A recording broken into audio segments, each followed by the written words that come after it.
But obviously, yeah. So great to hear about your name. And then, so it was interesting that you were a Pixie quite recently, then, and then Yeah. you got introduced to a bigger audience when you got onto Drag Race UK, which is obviously where a lot of us will know you from. One thing you've kind of touched on was your relationship with Tia Coffee, who was on season 2.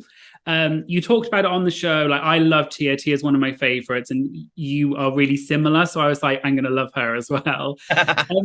On the show, you talked about the fact that you used to be in a relationship with Tia and you used to work together in your trio with Woe, I believe. That's the one. Go follow her. Um, She needs to follow us. yeah, I checked her out on Instagram. She seems great. I was just wondering if you could talk a little bit about your relationship with Tia and sort of how that developed and how has that affected your drag and then getting on Drag Race at all? I mean, yeah, I think so because as I said, we started drag at the exact same time, exact same day. And we sort of fell into working properly in drag sort of by accident through this competition that we did. Um, because, we didn't really know what it was at the time when we were getting into it. And it turned out that the competition was like quite a big deal nationally. And we got to like the grand final, the UK final. That's where Danny Beard beat us. We were second place. Danny was first. And sort of off the back of that, that's when we started getting offers. So we started working as a trio every gig, basically for about, well, pretty much till the pandemic hit. Every gig we did was the three of us. So, you sort of form a symbiotic relationship with people working that closely, which is why I think sometimes people maybe think that we're sort of have a similar vibe, me and Tia, because we do spend loads of time together and sort of have the same references and stuff, and maybe some of that comes across. Me and Tia were sort of already like best friends, obviously, like working in this trio for so long, and then after sort of a year or two of that things sort of developed in a more romantic way. And we ended up being together for about 5 years, and we broke up just after the filming of season 2. So we've been apart for about 2 years now. Which is interesting because on the show, I'm like, yeah, we broke up last year, because I was trying to work out in my mind as I was saying it how long it would be when it aired, and I'd got the maths very wrong. But yeah, like we even since breaking up, obviously Tia had her success post Drag Race, so she wasn't working regularly with me and Woe anymore. So me and Woe sort of became a duo, did our own thing, carried on, and then Tia was off being superstar. But it's nice because every now and again, like we do get the chance to sort of have a special reunion. We're like the Spice Girls. Every now and again, we'll do a few numbers together at some event or other. But it's nice, yeah. Well, it's lovely that you have like a good relation. You talked about it on Drag Race. You sort of said that you've got a really good relationship. You're still friends and everything, which is great. Um, yeah. So, when you then saw the whole cast eventually, once everyone came in, Oh my God, it's a tiger. hello, Hi. you were blurred, and then all of a sudden you came into focus. The drama. You thought it was a lion. What are you? Sorry, let's get back to you. Vibes. Well, actually, that's funny. My next question was actually kind of something similar to that, to do with Tia and you. Was you talked about this on social media, but you deliberately emulated your confessional look to look like Tia's with the strap of the dungaree, and you also said that your shirt was from the same designer. Yes. So actually, the dungarees belong to Something Wrong, which she took and wore while she was on Drag Race, I think.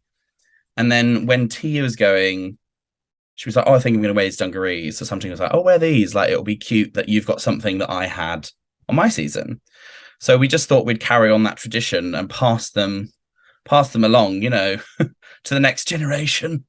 But yeah, like I knew going in that like my story might potentially be very linked to Tia's in terms of like, reality TV storylines, because I knew they'd probably want me at some point to talk about the breakup.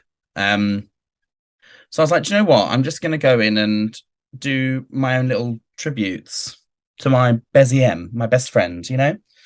Because, you know, I wouldn't be where I am today if it wasn't for her. And, you know, as I say, you know, on the show, she is my best friend. She's my biggest supporter. You know, I wanted to pay homage, shall we say. Yeah, it was. I didn't notice it until you pointed it out on Instagram, and then I was like, "Oh yeah, how did I not notice that?" Because it was quite iconic with the one strapped on Gry. And there was also the thing about you wore a pterodactyl t-shirt, and obviously she had her pterodactyl or pigeon runway. Yeah. So I had like quite a lot of actually like hidden messages in my out of drag clothes that I'd planned. So the pterodactyl was for the pterodactyl pigeon runway. And I wore it that week because obviously we were going to be the Queens of the Bone Age, and I thought it was like quite apt, so I wore it that day. But I had an ice cream cone with a cherry on top on a t-shirt as well. I had a couple of t-shirts that were like, "It's time for tea," like with little teapot, and I had another one which was a tribute to the Vixens, aka Tia and Woe, and it was like lots of little foxes in the shape of a heart. And I wore that the episode after we won the girl group challenge as my like subliminal tribute to them, because you know I was very passionate about that challenge and I wanted to win it for them, because as well Tia was in the bottom for that in her season, and I really felt like I wanted to avenge her. So yeah, that meant a lot to me. Oh, that's really sweet. And I think, yeah, like I didn't notice the pterodactyl. When I noticed, I was like, oh yeah, that must be. I'm assuming that must be, because it's such a random thing. It's so random otherwise, yeah. But the other things like the fox with the heart, that's really cute, and it's really nice that you've like thought about that. Like, I think not many other people maybe would have actually thought to do that. So maybe your name should be like Pixie Introspective or something. No. It's like the Da Vinci Code. It's like the Pixie Code.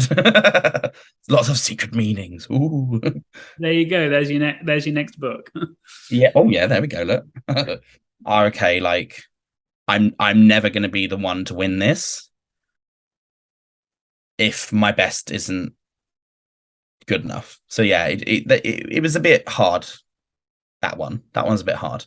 To clear up a little rumor that's been going around. So there's a rumor that happened literally the other day on Twitter, that someone said that you made Jomba's Blonde cry at the crowning event. Mm-hmm. So I was just wondering, you know, what your public response to that is. Well, without going into too much detail so that I will get in trouble, there were some things that were said behind the scenes off camera that sort of hyped me up to believe that I was going to. And that was the same. I don't know if I should say this.